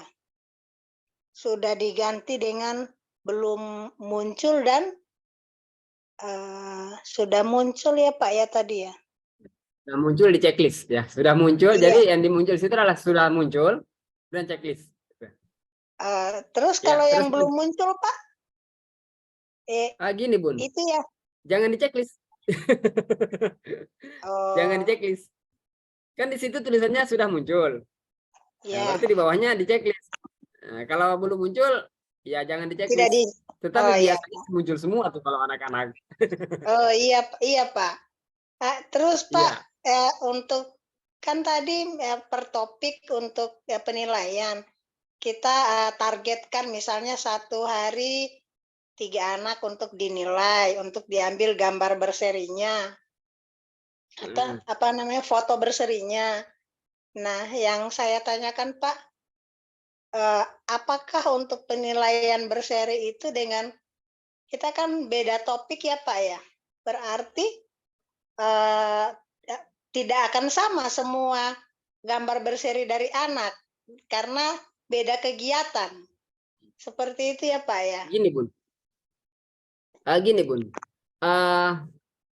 Gini, yang saya maksud dengan bahasa tadi bahwa proses melakukan penilaian atau asesmen ke anak mulai dari anak masuk pintu gerbang sampai mereka pulang kembali. Ya. Gitu. Nah, kemudian apakah boleh foto berseri itu berbeda topik? Boleh, Bun. Enggak masalah. Yang jelas yang kita harapkan adalah bahwa di pengambilan penilaian itu ada tujuan pembelajaran yang terlahir dari situ. Ya Bunda ya. Coba kita lihat Iya, tadi. Ada tujuannya. Jadi ketika anak kemudian kita lakukan assessment dengan instrumen penilaian foto berseri, itu ada tujuan pembelajaran yang terlahir dari situ. Iya. Baik itu di wilayah saya belum sampai Bunda tadi, saya ulang dulu ya. Saya belum sampai tadi pada wilayah analisis datanya. Ya, bentar. Ada pada wilayah analisis data, saya belum sampai ke situ. Bentar saya perlihatkan dulu Bun. Mana nih? Tadi bentar ya, bentar. Masih ada analisis data yang belum kita belum sampai pada analisisnya Bun. Ada ini di analisis dulu.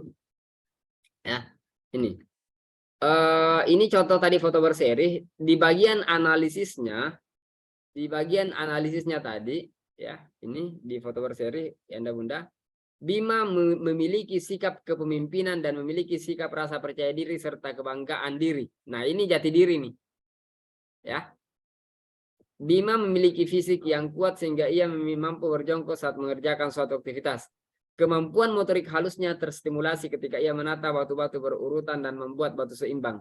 Ia mengenali dinosaurus sebagai binatang dan dapat menyebutkan makanan dinosaurus. Bima memiliki kemampuan berpikir logis, ia mampu menyebutkan sebab akibat. Nah, ini untuk analisis foto berserinya. Ya, Anda Bunda ya. Nih. Eh, nah, untuk jadi tadi ini kan ada contoh hasil karya dari Bilawani membuat robot pintar. Nah, ada analisisnya, ada pengolahan datanya. Jadi apa yang dicapai oleh anak tadi, Bilawa, anak dapat melakukan sebuah aktivitas dengan baik. Anak dapat menunjukkan sikap empati. Anak dapat mengkomunikasikan pikiran melalui percakapan. Ini kalau yang Bilawa tadi, yang hasil karya. Kemudian Alma ini tadi kan mencari roti yang hilang.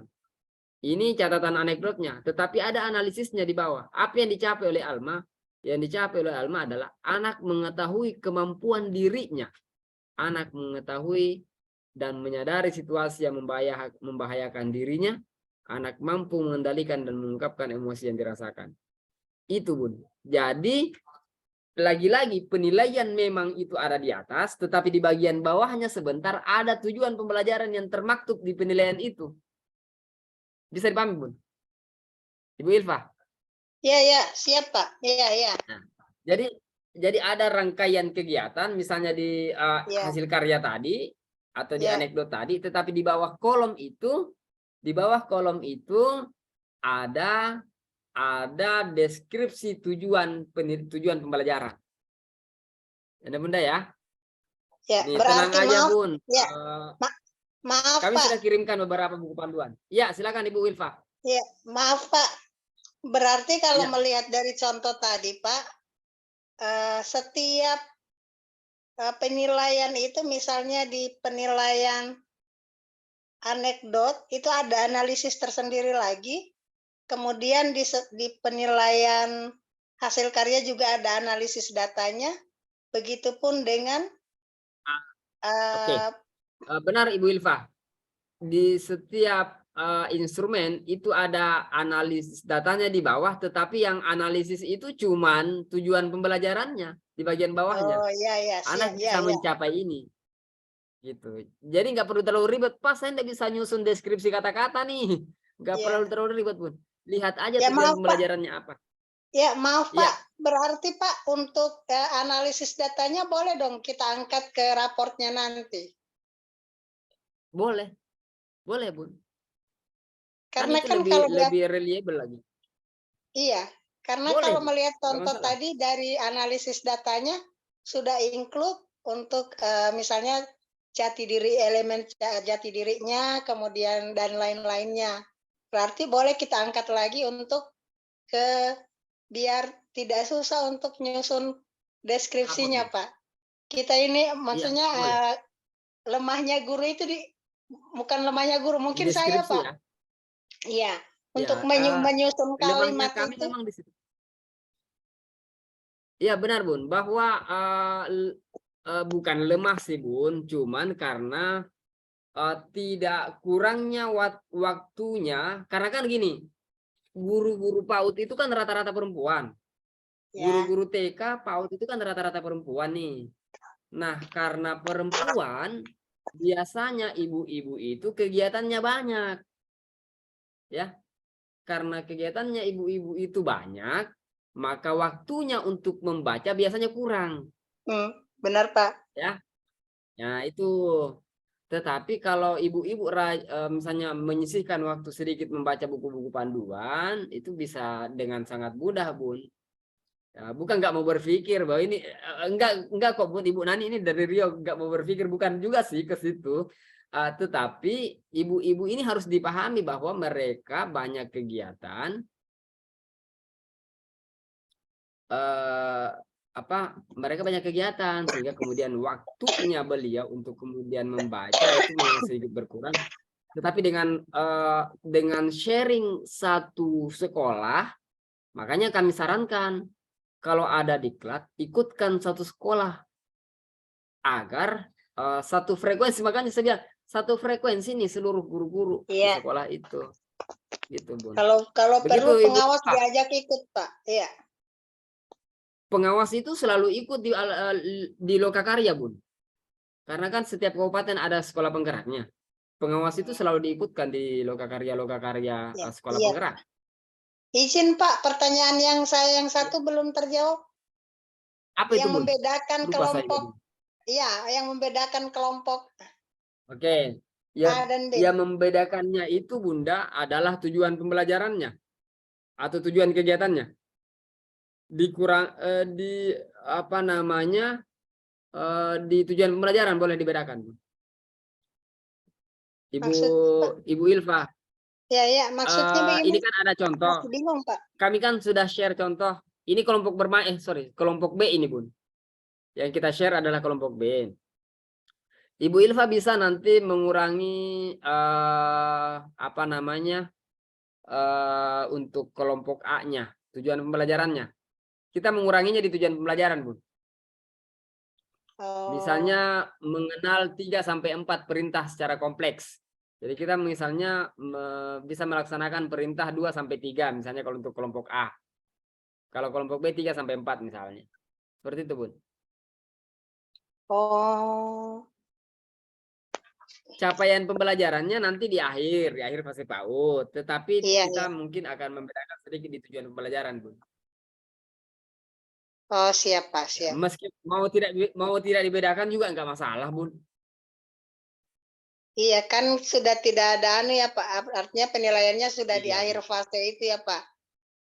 Iya, Bun. Jadi Mau tidak juga masalah tidak. kalau Pak maaf berarti tidak jadi masalah kalau misalnya kegiatannya sama yang kelompok A sama Iya, Bun. kelompok B.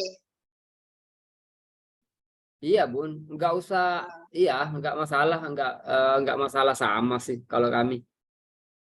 Ah, siap Pak, siap Pak. Nggak masalah sih. Terima kasih Pak. Sisa nanti gini, Bun. Sisa nanti guru itu kemudian yang seperti yang kita bahas kemarin bahwa prinsip melakukan pembelajaran di kelas itu adalah prinsip melihat perkembangan setiap anak, ya. Sisa di situ, Bun. Karena kan gini, bisa saja anak kelompok A pencapaiannya sama dengan kelompok B. Iya. Ada beberapa kelompok A itu pencapaian perkembangannya sama dengan kelompok B, atau ada kelompok B yang malah sama perkembangannya kelompok A. Sehingga yang dilakukan guru adalah melihat proses pembelajaran dengan prinsip pembelajaran, melihat apa namanya ya, seperti prinsip kemarin ya, melihat mempertimbangkan tingkat pencapaian setiap anak atau pembelajaran berdiferensiasi. Gitu, Bunda Ilva. Ya, siap Pak, siap Pak. Terima kasih Pak. Terima kasih Bunda Wiwin. Bunda Wiwin PAUD Nurul Ijabah. Ya. Oke, Assalamualaikum warahmatullahi wabarakatuh. Waalaikumsalam warahmatullahi wabarakatuh. Dari Garut. Mau bertanya. Gimana Garut, Bun? Bentar, Bun. Bentar. Bunda Wiwin, Garut gimana hari ini? Kalau dari tempat saya paling 1 jaman, jadi agak jauh di daerah selatan. Pakai jeng di Songpet yang dekat laut aja. Yang terjadi. Oh, yang dekat laut. Ya, tapi terasa tadi. Retak ya, Bunda? Iya. Banyak yang ngungsi ya jadinya? Enggak, cuman kan tadi ada berita juga, cuman bukan lagi lempengan tapi di dalam yang terjadi katanya gempanya.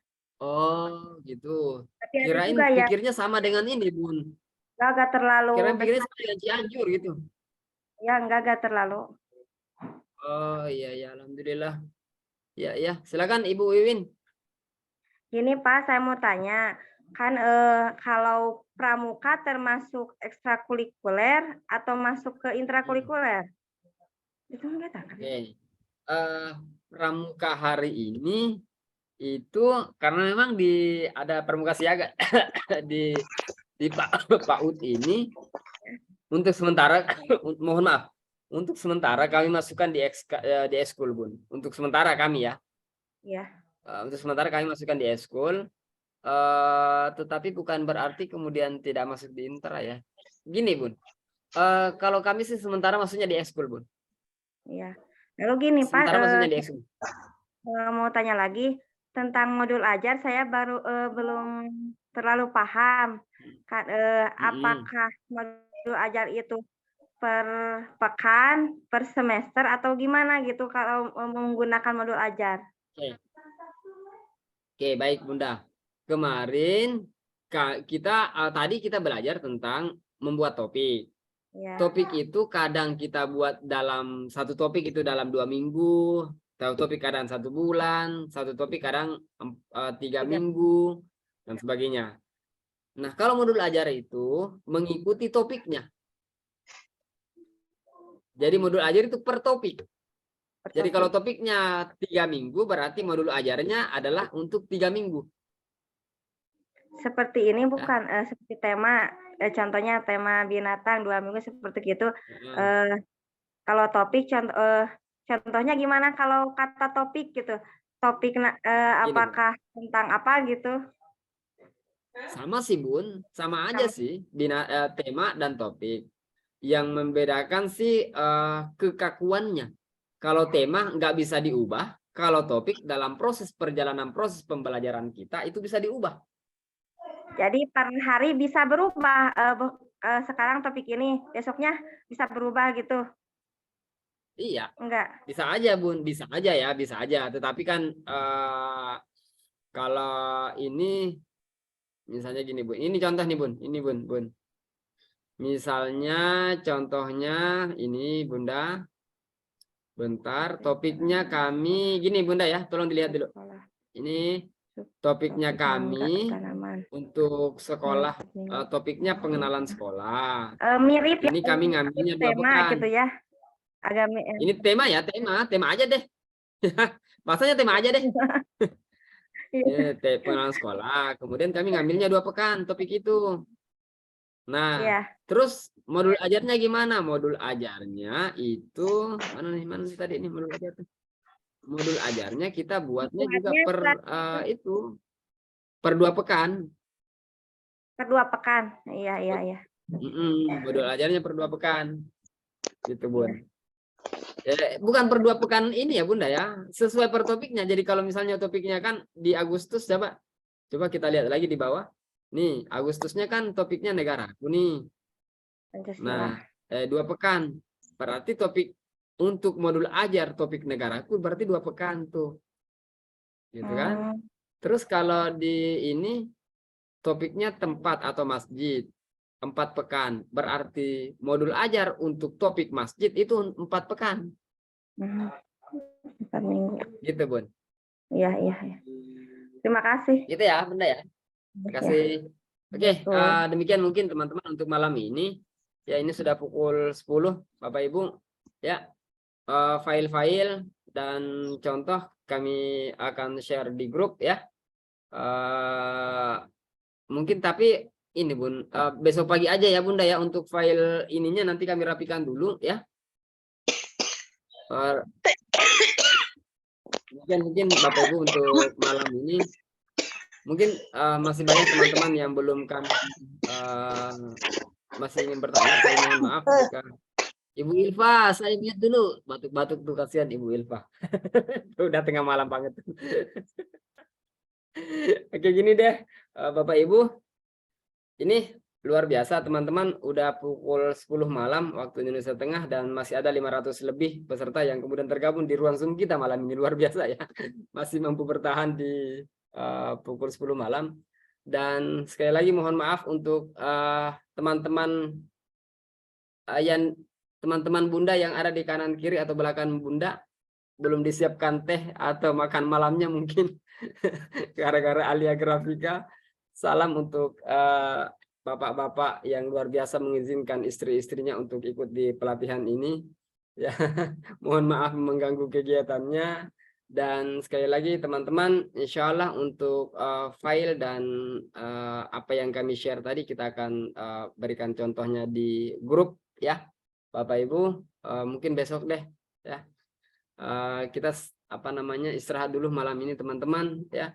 Untuk sertifikat form pembuatan sertifikat kita akan kirimkan besok. Dan untuk pendaftaran yang belum mendaftar di member Alia Grafika, nanti kita akan share infonya di grup teman-teman ya. Oke, demikian mungkin Bapak Ibu untuk malam ini. Dan mudah-mudahan bermanfaat apa yang kemudian kita share, ya. Dan ini kami ingin katakan bahwa ini luar biasa ya. Ada lebih dari 500 peserta masih jam 10 malam. Semangatnya guru-guru PAUD itu luar biasa, teman-teman. Keren. Dan Bapak Ibu, mohon maaf jika banyak kekurangan. Semuanya materi, rekaman materi kita akan share malam ini. Dan untuk beberapa file kita akan share besoknya. Dan masih ada mungkin beberapa pembelajaran yang belum kita bahas ya. Kita akan bahas di member Alia, di grup member ya. Itu soal P5 kemudian dan sebagainya. Masih banyak sekali yang belum kita bahas, teman-teman. Tapi dengan keterbatasan ini mohon maaf jika banyak kekurangan. Izin kami tutup pertemuan malam ini dengan membaca doa ke Afaratul Majelis. Subhanakallahumma wa bihamdik asyhadu an la ilaha illa anta astaghfiruka wa atubu ilaih. Assalamualaikum warahmatullahi wabarakatuh. Izin close, teman-teman.